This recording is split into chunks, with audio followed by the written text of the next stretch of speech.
పిల్లగాళ్లకు చదువులు చెప్పాల్సిన గీ పంతులమ్మని చూడుండ్రి class room లెసంటి కథలు పడుతున్నదో ఇంటికాడ పనితీరలేదో ఏందో మేడానికి బల్లెక్కొచ్చినాకనే నెత్తిదుసుడు కార్యం ముంగటేసుకున్నది. టీచర్ వచ్చింది కదా ఏదో పాఠం చెప్తది కావచ్చని ఆశ కొద్ది చూస్తున్న పిల్లగాండ్లను వడ్డించుకోకపోవడే కాకుండా మీదికెంచి నెత్తికి నూనె పెట్టుకుని మంచిగా మసాజ్ చేసుకున్నది.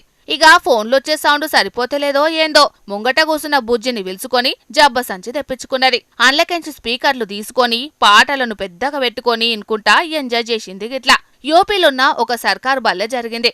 ఇగిదంతా ఆడున్నోళ్ళెవలో ఈడియో తీసి ఆఫీసర్లకు కంప్లైంట్ చేసే వరకు గీమె మీద బగ్గనే గరమైందట. ఇక ఎంబటే గీ ముచ్చట మీద విచారణ చేసి టీచర్ను కొలువులకెంచి సస్పెండ్ చేసిండ్రట.